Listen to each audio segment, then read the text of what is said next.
por cada euro investido na atividade física, nós poupamos de 1 para 7 euros poupados na saúde. Eu acredito que ainda há uma ideia errada quanto ao exercício físico e à prática em ginásio e que as pessoas ainda associam muito a que seja um luxo e então não é considerado saúde porque as pessoas acham que é um luxo. Eu não sei mexer nas máquinas, eu não me sinto bem nas máquinas, eu não me sinto bem com o meu corpo. Eu, se for para o ginásio, eu vou estar mais preocupado porque toda a gente vai estar a olhar para mim. A verdade é que chega a outro tipo de... ou às vezes nem é outro tipo, às vezes até o mesmo público. Porque nós temos clientes que estão em ginásio e depois têm o PT online. Se houver erros, os erros já estão feitos, aquele treino já está comprometido. O acompanhamento foi mau. Pois não, porquê? Porque nós não enviámos vídeos, não tirámos dúvidas, então não há nada que funcione.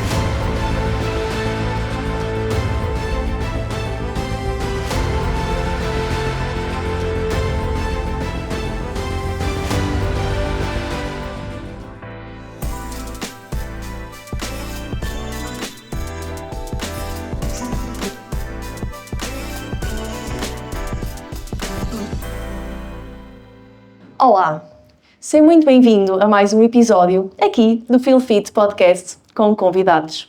Este que é o espaço semanal onde trazemos histórias de sucesso, pessoas inspiradoras e os profissionais das mais diversas áreas que vão ajudar-te a ti a também teres mais e melhor na tua vida. Porque isto é sobre fitness, mas podia ser sobre outra coisa qualquer. Porque fitness é muito mais do que aquilo que tu comes e aquilo que tu treinas. É tudo aquilo que tu vês, que tu sentes, que tu ouves, a forma como te expressas. É um verdadeiro estado de espírito. Então aqui ajudamos-te a sentir-te cada vez mais fit e cada vez melhor. E hoje já reparaste que eu não estou nas minhas poltronas cor-de-rosa, porque hoje estás a assistir ao primeiro podcast de fitness ao vivo em Portugal, num restaurante. O meu nome é Filipa Amendoeira, eu sou personal trainer e tenho aqui comigo o Zé Tó, que é também personal trainer de formação. Neste momento atua na área das vendas numa cadeia de ginásios aqui da zona centro do país. Temos a Marisa Vilaverde, que é personal trainer também e é instrutora de aulas de grupo. E temos o Renato Rodrigues, que é também personal trainer e trabalha com foco maioritariamente em treino feminino. Vamos falar sobre treino e eu queria começar por vos perguntar, na vossa opinião, porque é que o exercício físico é comumente, toda a gente sabe que é incrível para a saúde, ajuda a reverter, a retardar muitas coisas, muitas doenças físicas e mentais. Porque é que nós ainda não somos vistos como saúde? Então, e antes de mais, obrigado a ti, Filipa, obrigado a quem está a assistir e a plateia. Senti aqui um ligeiro favorecimento pelas palmas que endoçaram aqui à Marisa.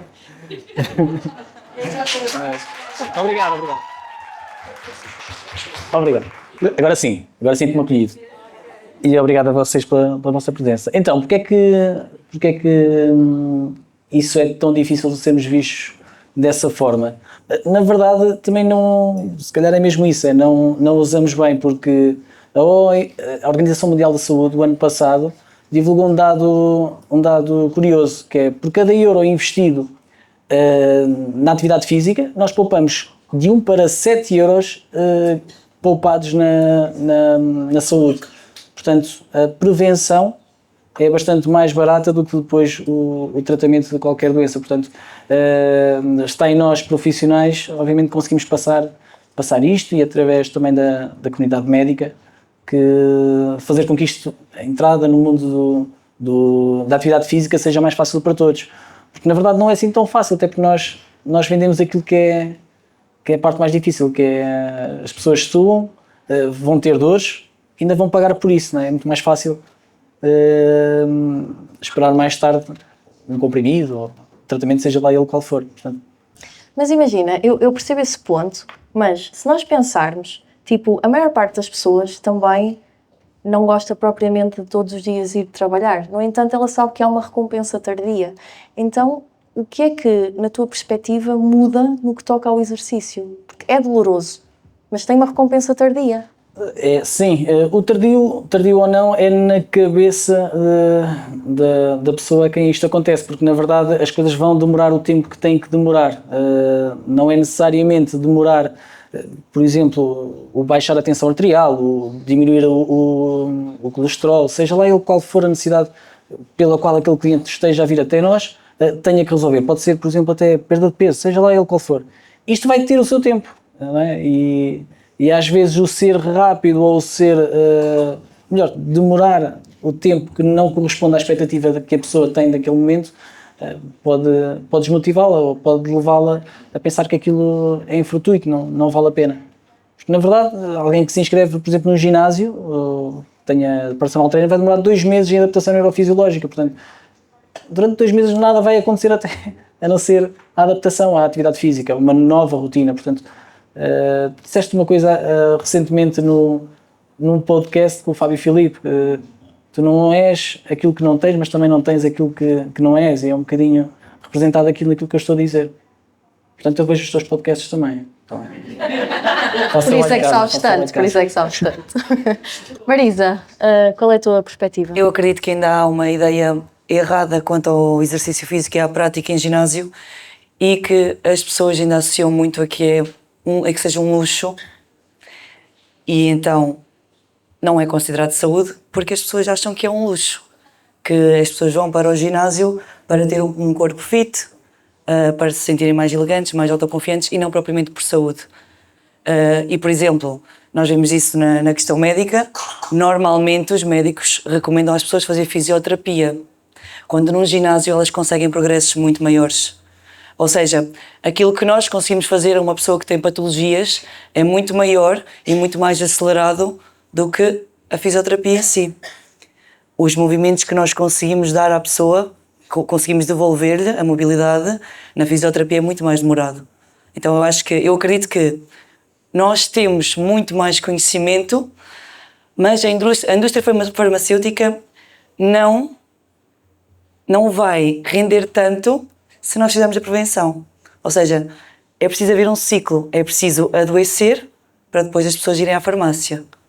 Então eu acho que sim, não vai ser sempre visto como um luxo, até nós batalharmos e estarmos constantemente a querer mostrar às pessoas que não é um luxo, é por saúde, mas a indústria farmacêutica lucra com isso, lucra com a doença das pessoas, então há um interesse em adoecer as pessoas e não em fazer uma prevenção.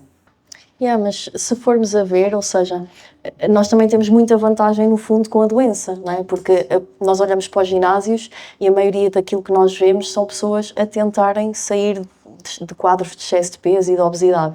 Então, na verdade, nós teoricamente também temos a ganhar com a doença. Eu acho que é muito mais, nós infelizmente, não é? Atuamos muito mais na doença do que na prevenção.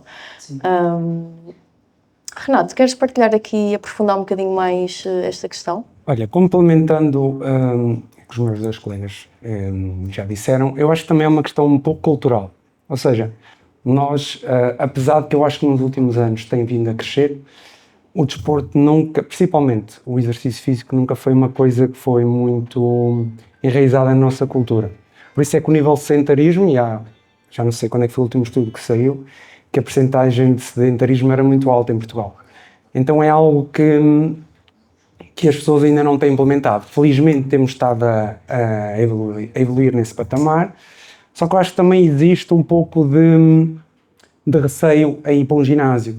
Especialmente, por exemplo, eu não sei mexer nas máquinas, eu não me sinto bem nas máquinas, eu não me sinto bem com o meu corpo.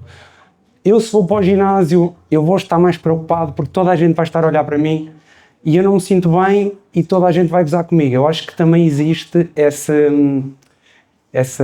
perspectiva no sentido de retrair na perspectiva do exercício físico.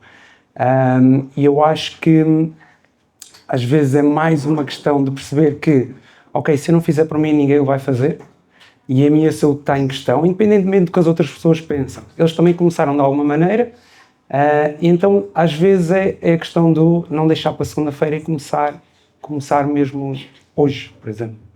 Perfeito. Tocaste aí num ponto que eu também queria explorar com vocês, porque o Zé Todd está aqui um bocadinho numa vertente mais macro, portanto ele está fora da operação.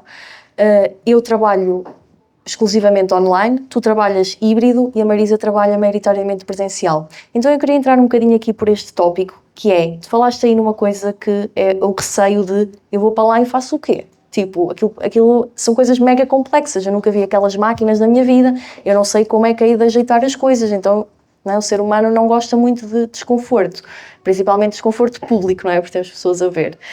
Então eu queria perceber qual é que é a vossa opinião em relação ao online versus ao presencial, vantagens, desvantagens, como é que eles se complementam ou como é que eles concorrem entre si. Queres começar, Zé? Eu acho que se complementam, acho não, tenho a certeza que se complementam. Eu era cético em relação ao online. Mas começaste a ver os meus podcasts? Também. Mas a verdade é que eu era cético, porquê? Por causa da questão da conexão com o cliente e por causa disso mesmo que estás a dizer, de o cliente vai para lá e o que é que, na verdade, como é que ele é corrigido através de uma câmara, de um computador, o que quer que seja, qual seja a plataforma que seja utilizada. A verdade é que chega a outro tipo às vezes nem é outro tipo, às vezes até o mesmo público, porque nós temos clientes que estão em ginásio e depois têm PT online. Portanto, complementam-se de certeza absoluta.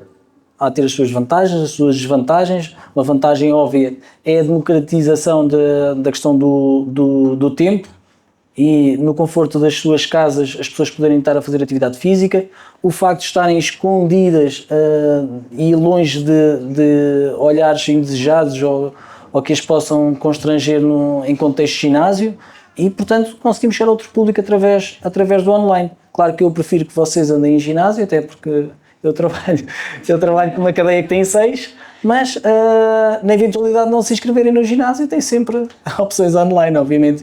Nós próprios temos o Well Fitness Home, que não deixam de ser também uma plataforma online que está ao dispor dos nossos clientes, portanto a própria marca investe também nesse sentido. Deixa-me só aqui perceber a sala. Há aqui alguém que não treina neste momento? Sim. Ok, boa. Estou a Alguém treinar. que treina em casa? Quantas somos? Levantem a mão para perceber quantas pessoas treinam em casa aqui. Ok. E o resto treina em ginásio, é isso? Eu só por vergonha que não levanto a mão, está bem? Exato. Toda a gente treina em ginásio, o restante? Sim. Ok, Acho que me vou escrever no teu. Marisa, queres nos dar aqui a tua perspectiva sobre As diferenças entre o online e o presencial?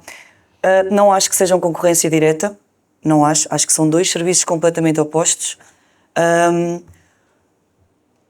O presencial, há um acompanhamento mais, como é que eu ia dizer isto? Há um acompanhamento na hora, há uma correção postural muito no momento, enquanto que no online, creio eu, claro que depois há métodos de trabalho diferentes, mas a observação dos vídeos será numa fase em que o treino já está concluído. Ou seja, se eu quiser corrigir o cliente, se houver erros, os erros já estão feitos, aquele treino já está comprometido. Enquanto que no presencial nós conseguimos fazer uma correção no momento, em tempo real, seja postural, seja progressão de carga, ou seja, tudo nós conseguimos tirar vantagem daquela sessão de treino. Enquanto que no online vai ser observado depois, olha, vais corrigir agora assim, tens que colocar as costas desta forma, então creio que o serviço é completamente diferente. Claro que também acho que o online seja para pessoas já com experiência ou não, já com experiência depois depende tudo do acompanhamento profissional, mas acredito que seja mais vantajoso para pessoas que já treinam, que tenham consciência corporal, do que para uma pessoa, por exemplo, um iniciante. Depende também do plano de treino e, claro, do ajuste que seja feito. Mas um iniciante, ou um idoso, ou alguém com patologias, começar no online, vejo algumas dificuldades, algumas entraves. Eu senti isso, eu tive acompanhamento online e na altura tive que fazer um acompanhamento presencial, precisamente porque estava a iniciar e não fazia ideia do que estava a fazer. Aliás, eu não tinha consciência do meu corpo e não sabia que músculos é que tinha que sentir. Então eu pagava o online e pagava o presencial, porque sentia essa dificuldade. Então não acho que sejam dois serviços de concorrência direta. Acho que são duas coisas completamente diferentes. Para pessoas diferentes também, depois cada um compra o que acha que deve, que seja mais adequado para ela. Perfeito. Renato, tu que tens aqui as duas vertentes, podes partilhar? Imagina, eu acho que, lá está, como a Marisa disse, são duas coisas completamente diferentes. E eu acredito que o presencial será uma fase inicial, será sempre muito importante, que lá está a questão da consciência corporal. Obviamente que nós não estamos a ver, pelo menos hoje em dia, uma pessoa de 80 anos ligar ver um telemóvel, a ver o que é que tem que fazer. Ou seja, também temos que perceber o que é que nós temos à frente, o que é que nos está a procurar. Ou seja, uma pessoa que precisa de uma especificidade, que tem uma especificidade e precisa de um acompanhamento em pessoa, porque por mais que nós estejamos a trabalhar online e a pessoa envia-nos um vídeo, olha, estou a fazer isto mal, e eu corrijo, eu não estou com o toque anestésico. Ou seja, eu tocar na pessoa diz assim, olha, ombros para trás, ou tens que sentir, estimular este músculo, ou seja, é na hora e a pessoa consegue. Por mais que eu esteja através de um computador, assim, olha, tens que melhorar aqui, aqui e aqui, nunca vai ser a mesma coisa. Ou seja, não podemos esperar que os dois serviços sejam iguais, por muito melhor que seja o acompanhamento online, nunca será igual.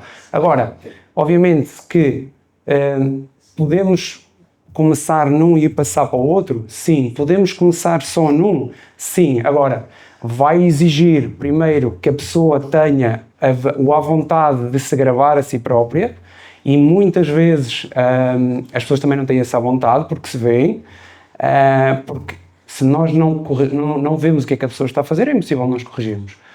E é importante que também as pessoas tenham essa perspectiva de, ok, eu estou a comprar um acompanhamento online, há certos requisitos que eu vou ter que cumprir, porque senão o acompanhamento, o acompanhamento foi mau. Pois não, porquê? Porque nós não enviámos vídeo, não tirámos dúvidas, então não há nada que funcione. E a mesma coisa para o presencial, assim, ok, o acompanhamento online, eu acho que ele também tem opinião. Eu acho que o que dita um sucesso, seja online, seja presencial, também tem muito a ver com a vontade da pessoa. Porquê? Porque nós estamos uma hora com a pessoa, no presencial, por exemplo, ou 45 minutos, ou meia hora, o que for. Se as pessoas não fizerem o resto, se forem as outras vezes ao ginásio, se quando chegarem a casa fizerem o que têm que fazer, o que está combinado, entre as estratégias que estão combinadas, não há acompanhamento que funcione. Obviamente que existe a questão também do tempo, ou seja, não temos a obrigação de ter o compromisso de ter alguém. Há pessoas que precisam disso, pela motivação. Uma fase inicial eu acho que é excelente para criar uma rotina, porque às vezes as pessoas não têm essa rotina criada, é algo novo, então precisam daquele estímulo, daquele compromisso, para depois de criar essa rotina, passarem se calhar, ou continuarem com o presencial, ou passarem para a parte online. Agora, nunca serão as duas coisas, nunca serão iguais, poderão ser um complemento depois no futuro, ou seja, várias etapas. Boa.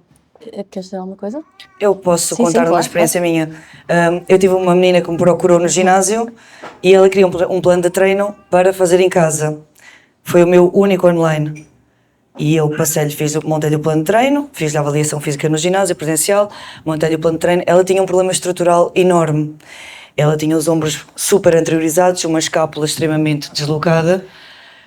Quando ela me mandou os vídeos, eu olhei para a técnica dela e eu disse-lhe: Filipa, também se chama Filipa, eu vou-te devolver o dinheiro e eu não consigo trabalhar contigo no online, porque tu tens um problema estrutural gigante, estás a fazer os exercícios completamente errados, eu não te consigo ajudar, porque quando eu os corrigir, tu já os fizeste, vais comprometer ainda mais o teu corpo, só vais piorar a tua patologia, portanto, ou vens para o ginásio ou eu não te consigo ajudar. E na altura ela não se inscreveu no ginásio e nós não demos seguimento, porque eu tinha perfeita noção que eu ia estragar a minha carreira ao continuar a trabalhar daquela forma. Porque depois as pessoas partilham vídeos, identificam-nos, não é? Eu tinha perfeita noção que eu ia comprometer a minha carreira. Então eu preferi não receber aquele dinheiro, mas não comprometer a minha parte, porque eu sabia que não conseguia ajudá-lo. Então ia ser um dinheiro fácil, mas que eu não acharia que era honroso, percebes? Para mim não tinha honra nenhuma receber aquele dinheiro. Então eu preferi não dar continuidade. Boa. Eu vou partilhar aqui um bocadinho também a minha experiência. Eu comecei no presencial também, foi por aí que eu comecei a minha carreira. E havia algo que não me fazia sentido, que era, principalmente ali agosto e setembro. Eu sempre fui de férias em setembro. E o que acontecia era que as pessoas iam de férias tendencialmente em agosto, ou seja, os meus clientes de PT, não é? Iam de férias em agosto, paravam de treinar ali 2 semanas e a seguir ia eu de férias. E eu trabalhava com o Zé, eu deixava os meus clientes todos a colegas e o que acontecia era que quando eu regressava, percebia que a maior parte deles não tinha ido. Tipo, a maior parte deles parou de treinar, ou seja, eles pararam de treinar os 15 dias deles, os meus 15 dias, muitos já nunca mais voltavam sequer. E vamos falar abertamente. Pá, um treino presencial num ginásio custa dinheiro, ok? Muito dinheiro. Que a maior parte das pessoas custa-lhes muito a ganhar essa quantidade de dinheiro. E talvez por eu pensar também muito com a minha carteira, aquilo custava-me imenso, que era tipo, eu sinto que esta pessoa me paga um balúrdio e eu na realidade não a consegui ajudar, porque esta pessoa tem zero compromisso, tem zero hábito, tem zero motivação, tem zero conhecimento. Porquê é que ela não foi? Porque não se sente confortável no ginásio, continua a não se sentir motivada a ir ao ginásio, ou seja, ela na realidade tem um compromisso comigo. Tipo, isto não faz sentido nenhum. Ok, online. Passei para o online, percebi que a limitação era imensa também. Porquê? Pelo mesmo motivo, que era, eu acompanhava as pessoas, eu prescrevia-lhes o treino, prescrevia-lhes o plano, e a pessoa, quando deixava de ter o acompanhamento, passados uns meses eu encontrava e ela estava exatamente igual ao início. E eu tipo, meu, como assim? Género. Então, e a pessoa, pá, pois, porque eu entretanto deixei e depois não sabia muito bem o que é que havia de fazer. Pá, ou seja, isto na minha cabeça era tipo, é tão nobre esta profissão, é tão bonita a minha missão, isto pode causar tanto impacto na vida das pessoas, pá, e eu não estou a conseguir de nenhuma forma ajudar verdadeiramente as pessoas, porque para mim ajudar verdadeiramente uma pessoa não é alugar-lhe alguma coisa. Para mim é vender-lhe de facto alguma coisa. E então eu cheguei àquilo que faço hoje, que é, eu vendo conhecimento, porque podem-te tirar tudo, mas nunca te vão tirar aquilo que tu sabes. Então, a infoprodução, no meu caso, e estão aqui várias alunas minhas, é aquilo que me permite até hoje fazer aquilo que eu faço, sendo que tem as suas limitações também, obviamente, e o Renato tocou aqui num ponto muito importante e que eu acho que acontece em qualquer vertente, digamos, que é, pá, nós não podemos só ir lá passar cartão e estar à espera que aquilo nasça, porque não vai acontecer, não é? A pessoa, ei, opá, Filipe, porque isso foi tudo uma tanga. Não, uma tanga foi tu nunca teres pedido ajuda, isso é que é uma grande tanga. Ah, é porque o grupo é muito grande e tem muitas mensagens. Ah, meu amor, não precisas ler mensagens antigas para escrever uma nova, não é? E às vezes não funciona porque as pessoas não pedem ajuda. Tipo, elas passam o cartão e acham que nós automaticamente pensamos que ela está a morrer e vamos lá socorrê-la. E não vamos. A verdade é que os bombeiros existem, mas eles só nos vão salvar se alguém ligar para lá. Ninguém anda todos os dias a bater à nossa porta. Olha, amigo, está aí tudo bem em sua casa? Não é? Então, acho que, pá, eu não vejo nada disto como concorrência. Eu não vejo que eu seja concorrência aos ginásios, eu não vejo que os ginásios sejam minha concorrência, eu não acho que o acompanhamento online tradicional, digamos assim, seja concorrência dos ginásios. Pá, eu honestamente acho que todos se complementam. É muito importante também percebermos, lá está, para quem estamos a falar, tipo, é completamente utópico eu achar que vou ter uma senhora de 80 anos, tipo, a fazer aquilo que eu faço. No entanto, e eu vejo muitas vezes, tu partilhas muitas histórias de uma senhora, não sei se ela tem 80 anos, acho que não. Pronto. Mas eu acho aquilo divinal, é delicioso. E só o facto de essa senhora estar dentro de um ginásio, infelizmente, é uma coisa bué, uau. Por quantas pessoas de 70 anos é que nós vemos no ginásio? Mas nós já temos lá 4. A sério? Aí é parabéns. Porque depois, ao partilhar o vídeo de um, influencia outros e outros vêm atrás. Essa senhora, por exemplo, tem vários problemas de saúde graves. Ela tem osteoporose na zona da lombar. Ou seja, trabalhar com ela é um desafio todos os dias. Um desafio. Porque há um risco enorme da minha carreira ir pelo ralo. Se a senhora, por exemplo, a parte óssea dela ficar completamente comprometida. Entendes? Então é um desafio ainda maior. Obriga-nos a sair da nossa zona de conforto, a estudar, ok, agora tenho que estudar, tenho que ler mais um artigo, tenho que estudar mais sobre isto, obriga-nos a sair fora da zona de conforto, é muito mais desafiante do que treinar uma pessoa saudável. Uma pessoa saudável é fácil. E agora eu vou pôr aqui um bocadinho de veneno, que é... Epá, e temos que ter muito cuidado. Há maus profissionais em todas as áreas, é um facto, mas o PT é presencial e nós estamos aqui, não é por sorte, ok? Portanto, nós estamos aqui porque efetivamente honramos aquilo que nós fazemos e somos incríveis naquilo que nós fazemos, mas há uma questão e queria perguntar aqui diretamente ao Zé, há um tema de recrutamento nos ginásios. Sim, gigante. Eu até costumo dizer que nós só precisamos que respirem e tenham cédula, porque o resto... Mas é verdade, obviamente que não é assim, mas é difícil neste momento no mercado de encontrar resposta para as necessidades que os clubes precisam. Mas era só essa a pergunta? Confirmar? Não, a pergunta é... Como Se tiverem é que... currículos aqui, vocês já dizem. Temos aqui pessoas com cédula e que respiram à partida. A pergunta é como é que a pessoa comum, portanto as pessoas que temos aqui à nossa frente, como é que elas conseguem de alguma forma perceber se aquele profissional é bom ou não? Bom em que sentido? A componente... Competente. Competência? Ok. Isso pode não ser, tem que ser obviamente importante, mas a competência, se eu for muito competente, ou melhor, eu não sei se ela fala em termos de conhecimento e se depois isto tem que ser transporte para o lado de lá, não é? Para o lado do cliente, porque eu posso saber muito, mas se não puser... Então espera, vamos começar assim. O que é que para vocês é um profissional competente? Então, tem que ter muito boa comunicação, tem que ter muita empatia, tem que ter rapport com o cliente. Aliás, eu não sei o que estou a responder a isto. Nós fizemos um estudo ano passado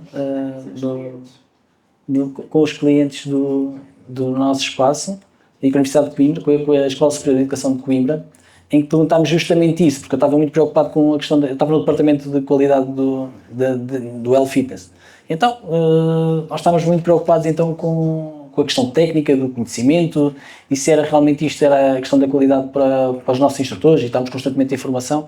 Então fomos perguntar aos clientes, e mesmo até aos próprios profissionais, o que era reconhecido como qualidade do cliente para com o instrutor, o que é que eu, enquanto cliente, revia como qualidade num instrutor. E surpreendemos com os resultados, não era o conhecimento que ele tinha, o profissionalismo, a pontualidade, era aquilo que é visto como qualidade da parte do cliente, e digam vocês se assim não for, é as competências que ele tem em termos de soft skills, não de hard skills. Portanto, aquilo que ele é enquanto ser e aquilo que ele consegue dar aos nossos clientes. Portanto, a comunicação, a empatia, a boa disposição, o receber, o falar com os clientes, isto sobrepõe-se à competência que ele possa ter em termos académicos. Não sei se estou a responder. Portanto, o que é um profissional de excelência? É que consiga aliar estas duas coisas. Porque também não me interessa ter um profissional que seja muito simpático e muito empático com toda a gente, mas depois falha na componente técnica e lá está, não tenho a capacidade para lidar com as adversidades que vão acontecendo. Trabalhar com a população normal, à partida não deverá ser muito difícil, muito comprometedor, mas quando partimos para casos mais complicados ou que exijam outro tipo de conhecimento, isto requer outras skills. Mas também não me interessa ter alguém que seja extremamente competente, mas que depois seja arrogante, que não comunique, que não transmita a boa cultura da empresa e que até crie mau ambiente na própria equipa. Portanto, é aliar aqui o melhor dos dois mundos, alguém que tenha alta performance com alguém que seja altamente empático. Antes de passar aí para o lado, alguém aqui nesta mesa quer partilhar o que é que valoriza mais num profissional?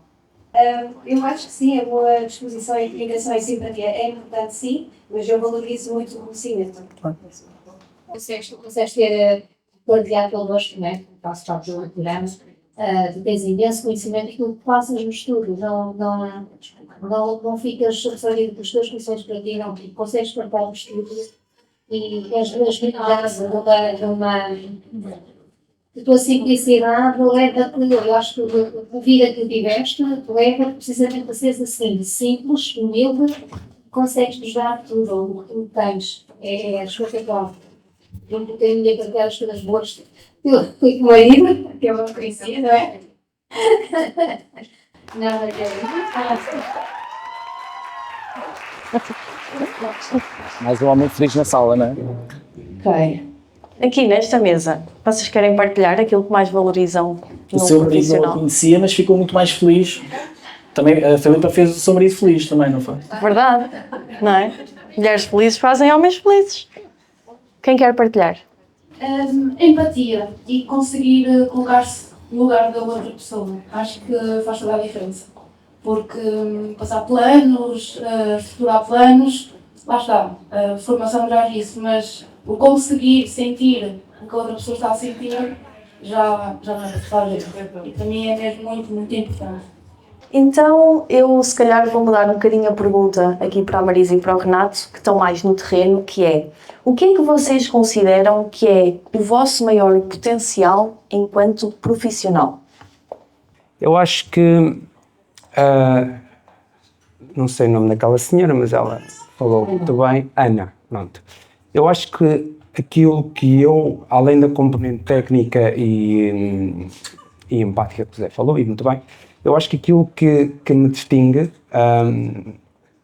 ou que eu gosto, que é uma das minhas melhores qualidades, é eu realmente preocupar-me com quem tenho à frente. Porque assim, o que lhe vai sair da carteira, eu gosto que quando uma pessoa trabalha comigo, o valor que ela me paga e o que ela vai receber tem que sempre ser infinitamente superior ao que ela me vai pagar.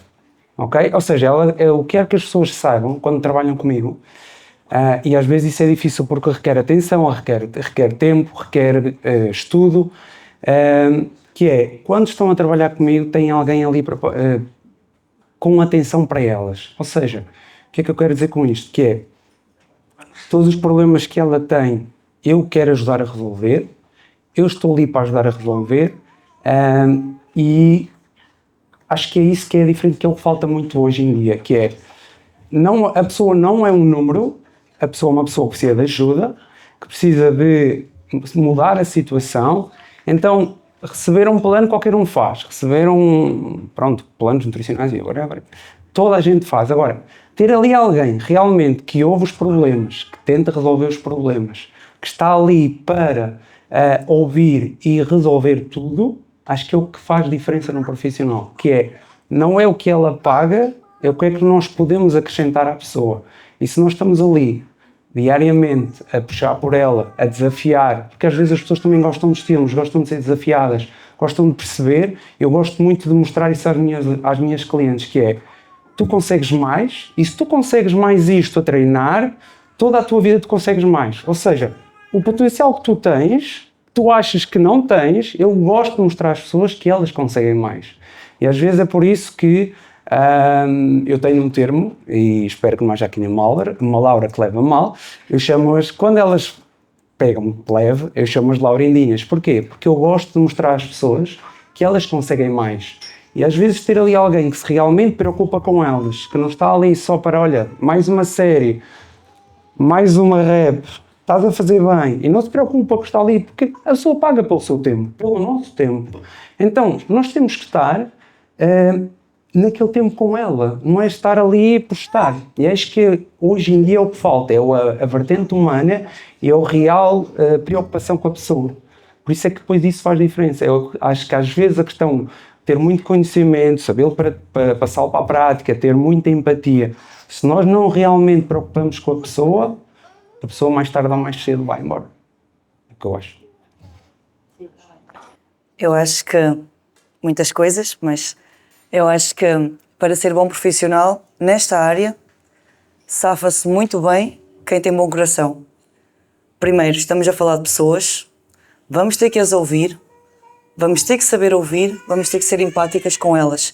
Eu posso ter o melhor treino planeado para aquele senhor hoje. Se ele não estiver com predisposição para ele, se estiver com alguma frustração, ou porque discutiu com alguém, ou porque uma reunião não correu bem, eu vou ter que ser empática no ponto de adaptar o treino, desculpa, tentar Não manter... sejas Laurindinha. Não sejas Olha, Laurindinha. amigos. Pronto, estava a dizer isso, que é essencialmente sermos empáticos, termos bom coração e estarmos predispostos a ouvir as pessoas. É saber doar-nos muito, não é um bocadinho, nós temos que nos doar muito. E acho que é essencialmente isso. Claro que competência, quanto mais informação tivermos melhor, mais conseguimos ajudar, mas é essencialmente o saber doar-nos e conseguirmos dar àquela pessoa amor. É isso. Se nós entregarmos amor naquilo que fazemos, tudo vai dar certo. Confiança. Tudo vai dar certo. Muito bom. Queria perguntar-vos também, recentemente têm surgido muitos atalhos, chamemos-lhe assim, portanto soluções mágicas aos ampicos da vida e afins.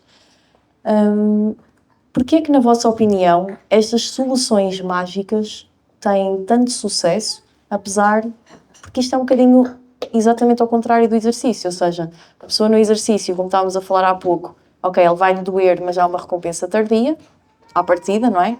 Aqui há uma recompensa imediata, mas um prejuízo tardio, ou um potencial grande prejuízo tardio.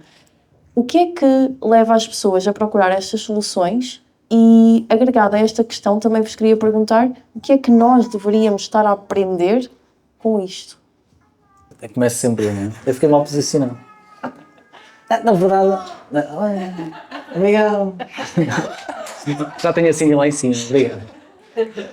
Então, mudar comportamentos realmente é a parte mais difícil. Obviamente que a pílula mágica e o simples, o eficaz e o imediato é sempre mais aliciante do que eu ter que me mudar a mim próprio, eu ter que mudar tudo aquilo que são rotinas para começar a treinar, para começar a alimentar melhor, para começar a dormir também melhor. Portanto, eu estou a mudar com aquilo... Tira daí a mão. Estou a mudar aquilo que são comportamentos e rotinas e mudar-me a mim mesmo é muito mais difícil do que tomar uma medida que seja rápida e que eu acredito que seja mais eficaz também. Portanto, acho que é isso, eu acredito que seja isso. O ter que me mudar a mim em vez da Sabem estratégia. uma cena, vou partilhar com vocês.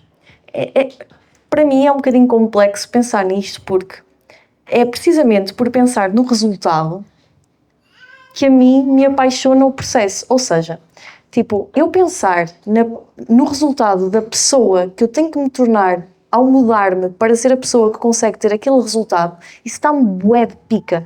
E para mim é muito complexo entender a cabeça de alguém que não se seduz com a ideia de tornar-se uma pessoa tipo do caraças, porque é isto, para ter disciplina todos os dias, para fazer durante anos, comer bem, treinar, não sei o quê, tudo aquilo que nós sabemos, custa.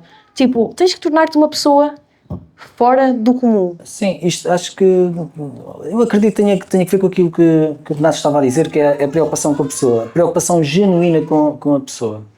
Porque alguém que quer perder, por exemplo, 5 quilos e que realmente vai tomar o Ozempic, por exemplo, na verdade, se aquilo que ele quer perder não são os 10 quilos, é aquilo que representam esses 10 quilos a mais. É a autoestima que está em baixo, é o já não sair de casa porque já não se sente bem com o corpo, é já não vestir as roupas que vestia antigamente porque deixou de o fazer gradativamente até que já não sai com as amigas. Foi o comentário que ouviu na rua, ou do marido, ou de quem quer que seja. Portanto, na verdade, estes 10 quilos são representados por algo muito mais profundo e emocional. E é isto que é o nosso papel, é fazer com que... Eu só estou aqui, enquanto a Filipa está ali distraída, mas acho que é fazer com que a pessoa perceba que realmente isto é uma camada muito mais profunda do que aquela superficial que a leva ali ao ginásio, porque não é... As pessoas geralmente vão ao ginásio por 3 coisas, ou mais, 3, 4 coisas: é perder peso, aumentar a massa muscular, alguma questão de saúde ou o vulgo sentir-me bem. Ok? Mas é muito mais profundo do que isto. Então, o que é que leva as pessoas a optar por atalhos rápidos? tudo está cada vez mais fácil. Tudo. Telemóveis, as pessoas não estão com paciência, não estão para se dar ao trabalho. Nós estamos a criar gerações fracas, com pouca capacidade de sofrimento. Treinar, sofres. Tu sofres a treinar, tu tens dores nos dias seguintes, não consegues andar, não te consegues sentar. Cada vez mais nós estamos a criar pessoas com mentes, não é? Tipo os nossos filhos, os nossos netos, cada vez menos resilientes à dor e ao sofrimento, quando deveríamos estar a criar cada vez mais mentalidades ainda mais fortes. Atalhar é isso. Isto é só um dos casos básicos, como chegar ao telemóvel e escolher que hoje não quero isto, agora quero aquilo. O atalho vem da mentalidade da pessoa. Então, eu acho que de geração para geração vai sempre ser cada vez mais fácil e cada vez vai ser maior o uso de atalhos. E como é que tu achas que nós conseguiríamos criar gerações mais fortes? Eu acho que essencialmente enquanto pais. Sim, nós temos que preparar as nossas crianças para serem mais resilientes, para... Se tiverem que chorar, têm que chorar. Agora, não olhei para a criança, olha. Tá? Se tiver que chorar, tem que chorar. Nós estamos cada vez mais super protetores, não é? E pronto, acho que tem a ver, e que nós também se calhar foram mais protetores connosco, e daí os nossos pais e os nossos avós terem uma mentalidade completamente diferente, estavam muito mais preparados para reagir, para lidar com a dor, do que nós já somos mais sensíveis, estamos a passar uma cultura muito mais sensível também. Então acho que o treino também desenvolve uma capacidade de resiliência mental. O físico é consequência, a capacidade está aqui dentro. O físico é consequência. Quando há a mentalidade certa, o corpo reage. Então, antes de seguir, alguém quer partilhar algum pensamento sobre isto? Agora desafiava aí em cima, eu passo para aí o micro. Como é que, na vossa opinião, criaríamos mentalidades mais fortes? Não é preciso, dá para passar aqui. Acho que é muito aquilo que tem vindo a ser aqui discutido, ou seja, nós estamos numa sociedade cada vez mais acelerada, onde os prazos são todos muito apertados em tudo, ou seja, muito ritmo, e até mesmo esta questão de ir ou não ir ao ginásio, fazer ou não fazer exercício, acaba por ser quase uma correria, quase tornou uma moda para muita gente, por isso é que há também muita gente a desistir. E acho que passa muito por aí, ou seja, tentar motivar as pessoas para continuar nesse caminho e, neste caso, ter PTs que nos alimentem essa sede de vitória e de evolução, acima de tudo é isso, ou seja, não ver como um objetivo final, porque a meta está sempre lá, importa muito é o caminho e muitas vezes as pessoas perdem-se nesse caminho. E é nesse sentido que eu acho que faz toda a diferença ter um bom ou um mau profissional. Acima de tudo é saúde, não só física como psicológica. Porque muitas vezes as pessoas lembram-se do exercício físico porque têm uma depressão, porque divorciaram-se, porque têm um problema, enfrentaram a morte, então vão procurar o exercício físico como uma ferramenta, e que eu concordo e acho que faz todo sentido conciliar todas as vertentes. Portanto, nós somos um corpo, somos uma alma, somos uma energia e tudo junto faz um resultado melhor. Obrigada. No seguimento dessa pergunta e também na Aproxima mais. Eu acho que é muito liderar pelo exemplo. Eu não sou mãe ainda, mas tenho uma sobrinha e eu noto, e passei a notar, quando eu corro, estava a fazer um exercício de correr na passadeira. Quando eu para o lado, tinha a minha sobrinha e um outro sobrinho, 4 e 5 anos, estavam a imitar-me a correr, literalmente o exemplo. E eu passo a notar isso quando me apercebi que realmente estavam a observar, que... e é tipo, estou a falar uma coisa bem, acho eu. E ainda também no seguimento do que é assim difícil. Eu acho que a nossa geração está muito na onda das modas. Porque agora é moda correr 5, 10, 21, agora é o Aerox, e está tudo fixe com isso, acho muito bem claro. Mas é tipo, qual é que é o objetivo? É fazer o Aerox encostar as sapatilhas, ou correr e encostar as sapatilhas, ou é teres um objetivo para a tua vida e não a curto prazo? É conseguires ter um rabiosque XPTO ou um six-pack e depois acabou? ou é chegares a levar isso para a tua vida e chegar aos 70 anos com uma qualidade de vida brutal. Eu acho que é essa mentalidade e sim, é essa mentalidade que é preciso investir nas gerações. Eu acho muito fixe quando chego ao ginásio e está lá um senhor que vai ao site e assim vai trazer musculação e está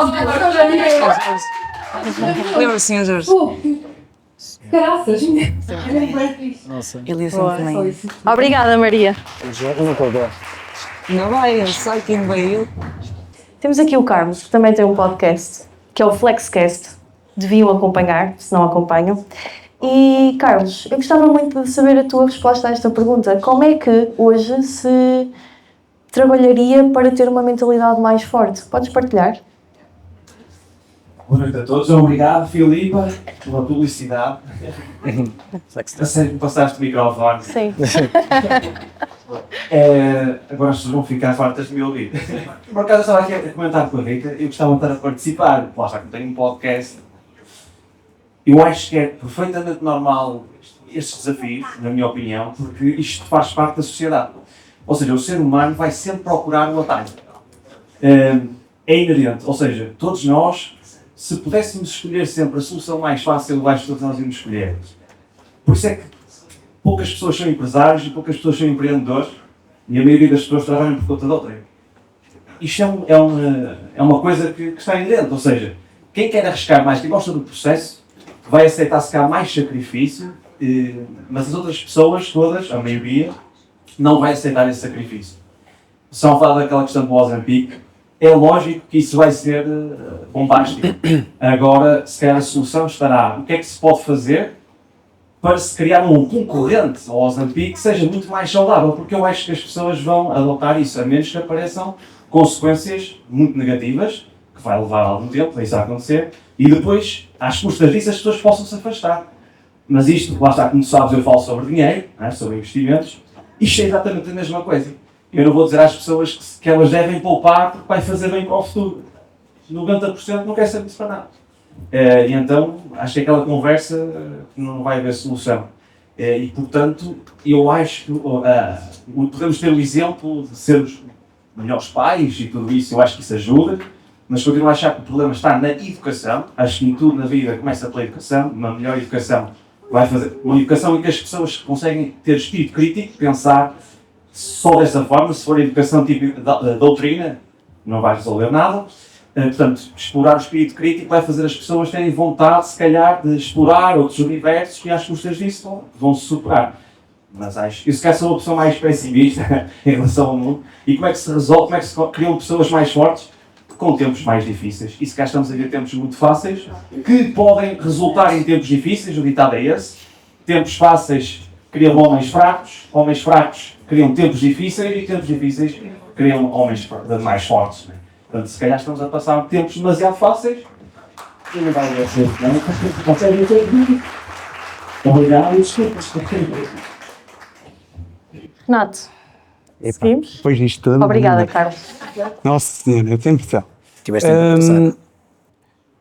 Muito interessante o que disse. E eu acrescentaria algumas coisas, que é a comunicação também precisa de ser melhorada. Ou seja, a forma como comunicamos, do mais fácil ao melhor, acho que também está muito por aí. Pois a questão do ambiente. Ou seja, se nós estivermos num ambiente em que o mais fácil é o melhor, nós vamos adaptar aquele ambiente. Agora, se estivermos num ambiente, o senhor de 80 anos que vai fazer cycling e vai fazer musculação, provavelmente toda a gente que vê naquele ginásio, aquele senhor a fazer, pensa assim, porque é que eu não estou a fazer? Ou seja, o ambiente em que nós também estamos inseridos pode nos levar a que nós procuremos esses atalhos ou não. Se nós tivermos, voltamos à questão dos pais, meu filhinho, tu não tens culpa de nada, a culpa é do professor. Ou seja, nós vamos sempre aos atalhos, porque a culpa não é nossa, nós procuramos sempre a parte mais fácil. Agora, se nós instruímos as pessoas, ok, pode ser uma estratégia, não é ideal, não. Agora, se nós conseguimos utilizar isso numa fase inicial, não estou a dizer que aprovo isso, mas pronto, se conseguimos juntar isso à musculação, ou seja, foi uma questão que foi momentânea, que se calhar fez ajudar aquilo que ela queria atingir, mas através disso criou novas rotinas. começou a ir ao ginásio, já se sente melhor e a partir desse primeiro contacto houve um maior resultado final. Fiz fazer o Aerox, não fiz mais nada. Fiz o Aerox, comecei a fazer ginásio, comecei a sentir melhor e outras coisas. Ou seja, às vezes o que está na moda pode ser uma moda ou então pode ajudar a criar novas rotinas. E é o que eu digo, a forma às vezes como nós comunicamos, do que é mais fácil. Obviamente estamos numa altura em que a produtividade, nós temos muito pouco tempo e às vezes procurar o mais fácil é o mais fácil. Nós temos o mesmo tempo, na verdade. Certo. Agora, o que é que nós fazemos dele às vezes é que é a diferença. Mas às vezes nós temos de procurar aquele atalho porque também não queremos sair da nossa zona de conforto. Isso também, lá está, voltamos ao senhor dos 80 anos. Ele saiu da zona de conforto dele. Ele podia estar em casa, sentadinho no seu sofá, a ver o Rocha ou por aí adiante, ou o que quisesse. E não, ele faz pela vida dele, ele vai ao ginásio e optou pela opção mais difícil. Isso vai-lhe trazer benefícios no futuro. Normalmente, lá está, tempos fáceis, criam homens fracos. Ou seja, nós às vezes optamos pela questão mais fácil, não quer dizer que o resultado seja melhor. Pode ser mais rápido, mas a longo prazo a rotina não está criada, não há alicerces, a probabilidade de voltar ao mesmo, isso vai virar um ciclo, o resultado vai ser sempre o mesmo. Epá, eu sou a única pessoa nesta sala que o fácil não me atrai mesmo. Eu fico sempre tipo, não, eu gosto mesmo é de ir lá e sofrer. A sério, eu sou mesmo a única. Estou a falar a sério. Eu gosto de Sofrer. ter. Sim. Não é? É tipo, isso é vai dar fácil, assim não dá piada. Não, eu tenho que ir lá e... Eu nunca pus essa hipótese, quer dizer, eu também, pronto, não é que eu preciso, não é? Mas, acho que, mas eu sempre fui, opinião pessoal, não é? E acho que é uma das minhas, eu nunca gostei de nada fácil, eu gosto que me ponham à prova, que me digam assim, não consegues. Eu, ok, dá-me 5 minutos que eu já volto. E acho que é isso que nos faz tornar mais resilientes, mais fortes, que supera as adversidades, porque tudo o que é fácil vai embora fácil, tudo o que é difícil dura mais tempo. Boa. Bem, estamos a chegar ao fim e eu queria fazer-vos uma última pergunta, que é, e vamos começar por ti, Zé, desculpa. Se vocês fossem nomeados Ministro da Cultura e do Desporto, qual seria a vossa primeira medida? Eu acho que é aquela óbvia da redução do IVA para os ginásios. Não é? Dávamos jeito em termos fiscais,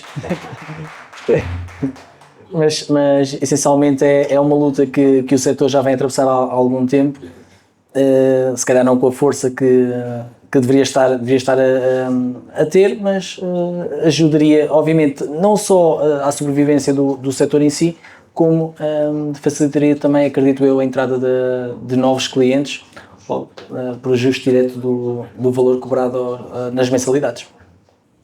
Marisa. A redução do IVA e incentivar as empresas que promovessem o exercício físico. Pronto. Então, desconsiderando o IVA que ele já disse, dar benefícios às empresas que incentivassem o exercício físico. E já há algumas empresas que pagam aos funcionários uma percentagem para fazer exercício físico. Não todas, infelizmente. Vocês trabalham em alguma? Boa. Boa. Pagam-te o quê? O ginásio? Sim. Total, a mensalidade completa? Uma porcentagem e os programas de saúde e bem-estar. E tens ideia de quantas pessoas é que usufruem? Faço ideia que vai ter muito importante no nível mundial, mas... Isso por acaso é um dado que eu acho interessante, que é perceber... Mas tem protocolo, é um defeito nessa chuva. Bem-vinda. Não, por acaso nos nossos clientes nós temos 3 ou 4 e não precisa necessariamente ter protocolo. Já é a nossa cliente, esquece. Esse protocolo de trabalho, além de ter protocolo no ginásio a nível nacional... Anda para aqui para o pé de mim. Be my guest. Como é que chamas? Susana, não é? O Grupo Protocolo do Trabalho tem um programa de saúde e bem-estar, que tem protocolo com uma rede de ginásios a nível nacional. Além disso, como temos várias filiais espalhadas a nível nacional e nas ilhas, e como a rede de ginásios não está em todas as localidades onde estão situados, permite aos funcionários fazer a apresentação da fatura do ginásio que frequentam ou da atividade desportiva que frequentam e dão uma percentagem. Eu posso perguntar se a empresa é portuguesa? É sueca. A base é A minha sueca. resposta seria essa, criar essas... Suecas, criar suecas. Não. Criar essas estruturas de seguros e assim, essa era a minha resposta. Eu já tive um caso em que, de uma cliente, que ela o PT, ou seja, o valor que era, obviamente, pronto, era com comissão, quando estava no ginásio de comissão, aquilo como ia com IVA, ela conseguia colocar no seguro. Agora, não sei se... Eu acho que a empresa era portuguesa. Agora, não sei se o seguro era através da empresa ou a empresa dela própria, o seguro dela própria. Mas sei que ela tinha disso. Sabes que aqueles dados de, por exemplo, €1 ao dia de hoje representa depois... Se eu fosse uma seguradora, eu preferia oferecer a toda a gente que tivesse um seguro a mensalidade do ginásio. Este dado foi evoluindo, já foi de 1 para 4, o ano passado, salvo erro, estava em 1 para 7. Foi ano passado. Estás a, olha, 1 para 7 vezes mais. Qual é a mensalidade face ao preço que a pessoa paga ao mês, não é? Imagina se for em PT. Estás a poupar muito mais. E vou garantir que tu não vais ao hospital, logo eu não tenho que te pagar nada. Eu até vou subir as mensalidades para vocês ainda pouparem mais na saúde. Sim. A minha pergunta era, se tu tens ideia, Susana, de, ok, a empresa disponibiliza isto a todos os colaboradores. Quantos colaboradores é que efetivamente usufruem deste benefício? Tu tens essa ideia ou não tens noção? Eu não consigo ter a ideia porque nós somos 7.000 e tal trabalhadores a nível nacional. Mas, por exemplo, no grupo da empresa, se calhar que nós somos 20, na filial que eu pertenço, se calhar considero que metade usufrui e faz a apresentação, está tudo assim. Perfeito. E pode ser ginásio, como pode, no meu caso em particular, o acompanhamento que estou a ter convosco, como também eu também participava, fazia parte de um grupo de yoga e também apresentava yoga. Perfeito. Obrigada. Isso é muito bom. Porque às vezes é isso, é tipo, nós até damos à pessoa, incentivamos, mas depois a pessoa não usufrui. Obrigada pela tua partilha. Eu sei que estavas a gostar desta cadeira e ficas muito bem aqui. Boa. Eu não vi o teu programa eleitoral. Sim, falta dele, falta dele. Não, eu já disse. Era essa? Eu assumi essa como verdade. Acho que, além do ginásio, nós também devíamos criar mais infraestruturas e promover mais a prática do exercício físico. Porque há pessoas que não gostam de ir ao ginásio e está tudo bem. Temos outras modalidades, outros desportos. Eu acho que o mais importante hoje em dia é as pessoas que entenderem que mexer a longo prazo será sempre um caminho melhor. E se nós não criarmos essa... Lá está, é aquela questão. Eu preferia gastar €1 hoje do que €7 no futuro para tratar uma doença. Ou seja, eu acho que se nós pusermos na balança, eu acho que aqui ninguém que está aqui, que nos está a ouvir, preferia gastar mais €7 a tratar de uma doença do que se calhar gastar €1 que lhe vai trazer mais saúde, mais autoestima, mais mobilidade e mais bom humor, mais energia, tudo o resto que acarreta. Ou seja, acho que às vezes a questão é, vamos pôr uma balança. O que é que compensa? Compensa gastar, eu ser completamente sedentário e daqui a uns anos não conseguir apertar os atapadores da minha sapatilha, ou então ir ao desconforto, ir ao ginásio, numa fase inicial não me sentir bem, mas no futuro eu conseguir brincar com os meus netos e por aí dentro. Acho que é isto que às vezes que as pessoas têm que pensar. Perfeito. Obrigada. Gente, estamos a chegar ao fim. Espero que tenham gostado. Eu ficava aqui horas infinitas a falar, mas estou com fome e já está a cheirar a comida. É só mesmo por isso. E como isto é o Feel Fit Podcast, não podíamos acabar sem os nossos jogos, não é? Não temos o jogo do pote, mas temos o jogo dos factos.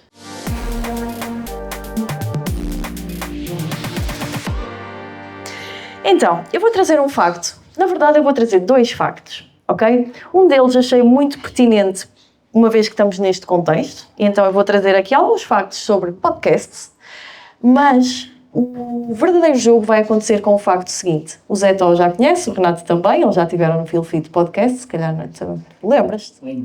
Ok. Então, o objetivo, para quem possa não conhecer desta dinâmica é o quê? É nós não olharmos propriamente ao facto em si, mas conseguirmos aqui extrair alguma segunda linha de pensamento, algum insight, alguma analogia que possa ser útil às pessoas que nos estão a ouvir. Combinado?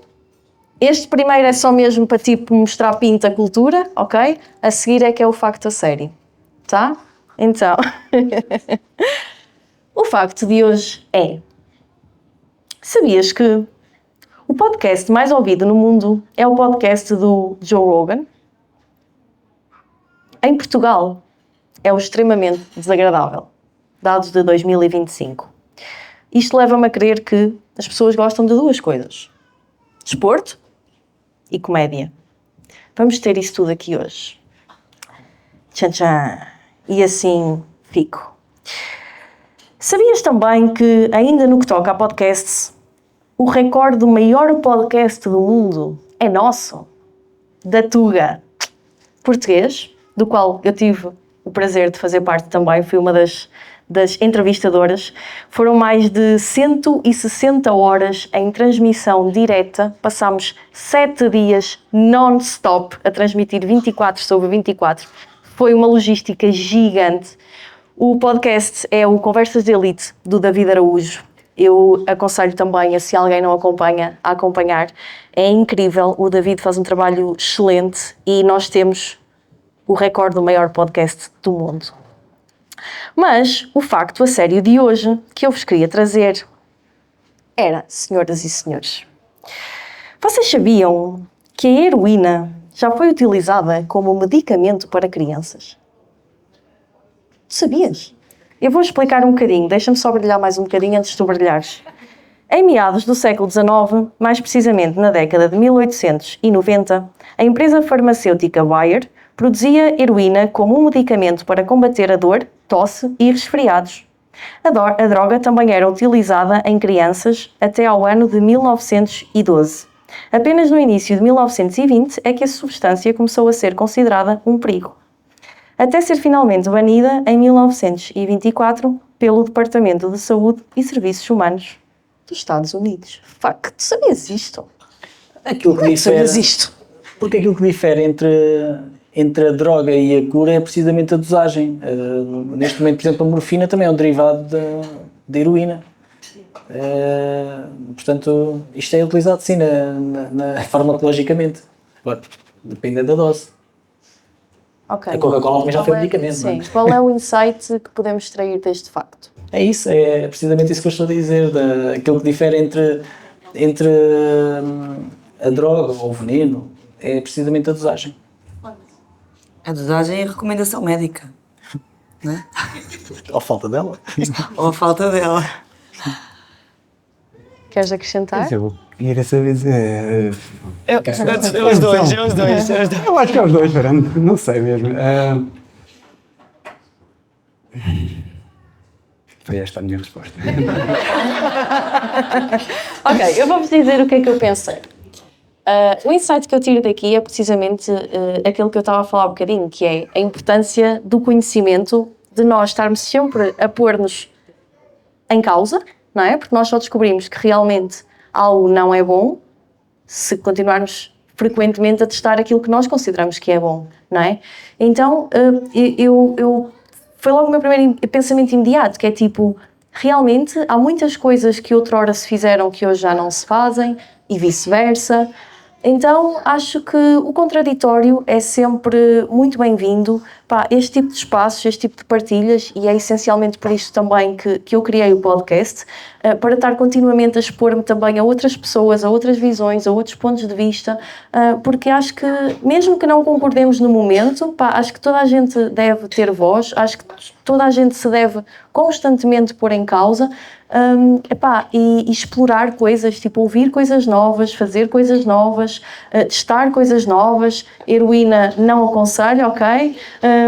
Mas acho que é muito isto, e foi tipo um insight que eu tive. Não sei se alguém quer acrescentar alguma coisa. Eu estava com o Renato, essa parte. Foi a minha resposta. Malta, se pudessem deixar uma última mensagem às pessoas que estão aqui hoje, qual seria?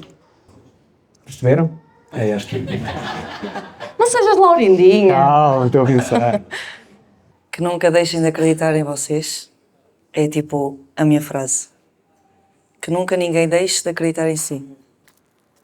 Por muito que alguém nos diga ou por muito que as situações nos coloquem a pensar isso, que nunca deixemos de acreditar em nós.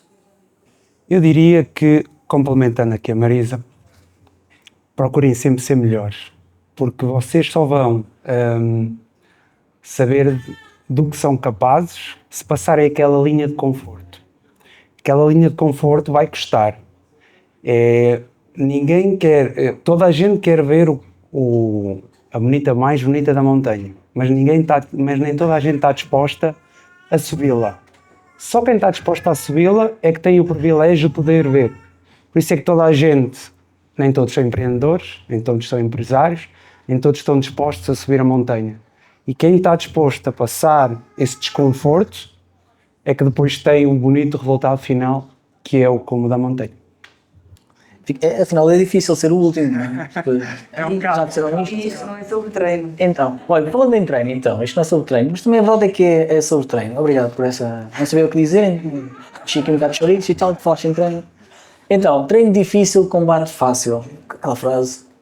Mas a verdade é mesmo essa. Coloquem-se em desafio, porque sempre que estiverem confortáveis, vocês na verdade não estão a manter nada. Vocês estão a decair, a definhar, por mais rápido ou mais lento que isso vos possa parecer, é isso que está a acontecer. Portanto, sempre que estiverem adaptados, tentem um desafio novo. Bem, É difícil ser bom. não é difícil. Não é? Também é difícil ser o primeiro. A virtude está no meio. Por isso é que pusemos ali a Marisa. Bem, e chegamos ao fim do nosso episódio e para ti que estás aí em casa, neste momento tens duas missões. A primeira é dizer-nos o quão incrível isto foi, seguir os nossos convidados nas redes sociais e fazer-nos também chegar a tua mensagem. A segunda e talvez a mais importante de hoje é partilhar este episódio com alguém. Em algum momento tenho a certeza que te vem um nome à cabeça, aquela pessoa que precisa mesmo de ouvir esta mensagem. Então pega no link e partilha com ela. Vamos juntos continuar a ser agentes de mudança. Vamos continuar a levar esta mensagem cada vez mais longe, cada vez com mais força e obrigada a ti por permitires que isto aconteça. Aí em casa, aqui no restaurante, o meu muito obrigada e parabéns mais uma vez por estarem aqui connosco e por terem feito parte do primeiro podcast de fitness feminino em Portugal, ao vivo, num restaurante.